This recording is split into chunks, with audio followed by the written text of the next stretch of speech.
All right, another big story we're following right now, a stark warning from China today following President-elect Donald Trump's phone call with the President of Taiwan on Friday. You heard me just talking to the governor about it.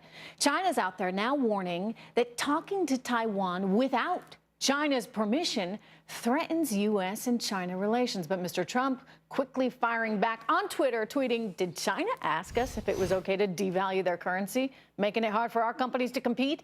Heavily tax our products going into their country, the U.S. doesn't tax them, or to build a massive military complex in the middle of the South China Sea?" I don't think so. Okay, is he on to something?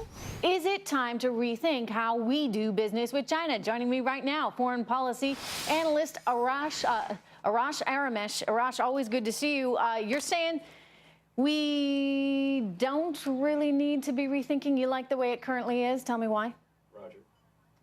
You know what? Nobody's saying we should ask permission from the Chinese, who happen to be, if not an adversary, they're definitely a rival on the global scene. But here's what seasoned foreign policy experts, analysts, and veterans in this field would say. Foreign policy, executing successful foreign policy is based on precedents and consistency. When you go after destroying 40-some-odd years of foreign policy precedents, mind you, by the way, set in place by Republicans, by Henry Kissinger and Richard Nixon in the 70s. And also when you start talking about, tweeting at 4 o'clock in the morning and you have this aroma and aura of inconsistency about you, our allies start doubting us and our enemies no longer Okay, so it sounds like you're in agreement with the White House. I want to play for the viewer what Josh Earnest said in today's press conference there.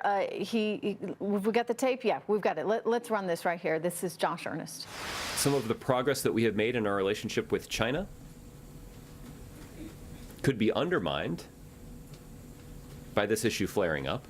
The response from the Chinese government in the aftermath of this call has primarily been to ratchet up the rhetoric against Taiwan.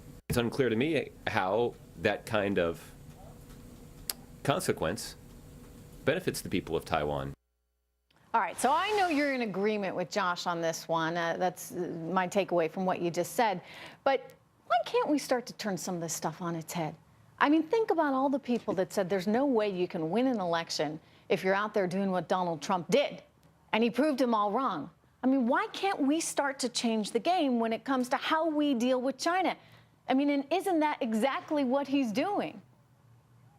No, he's not. And this is what he's doing. He made a rash decision. For the first week, we thought this was yet another amateurish move by a very inexperienced transition team. Now, it turns out, about a week even before talking to the president of Taiwan, the Trump team wanted to set up this call. So we need to know first, you know what it tells me then? It tells me that they're not as inexperienced as you think. What it tells me is that this is a guy who's a darn good negotiator, who has gotten to where he is in life because he knows how to negotiate. And he's not going to play by the same rules that were always set up. These are 40-year-old rules.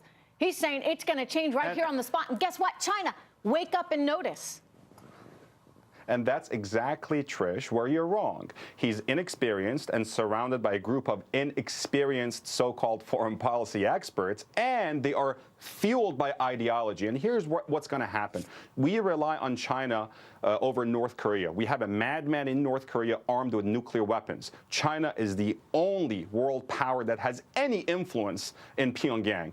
Also, we rely on China to exert more pressure on Iran. They don't pay us for it. We protect them. It's kind of a deal where, they get to grow their economy hand over fist, and we're out there protecting them as the policemen of the world. Well, maybe some of that starts to change, China, and that may not necessarily be a bad thing. I'm going to leave it there. I'm out of time. Arash, good to see you. Thank you so much. All right, we got more coming up. I want to continue talking.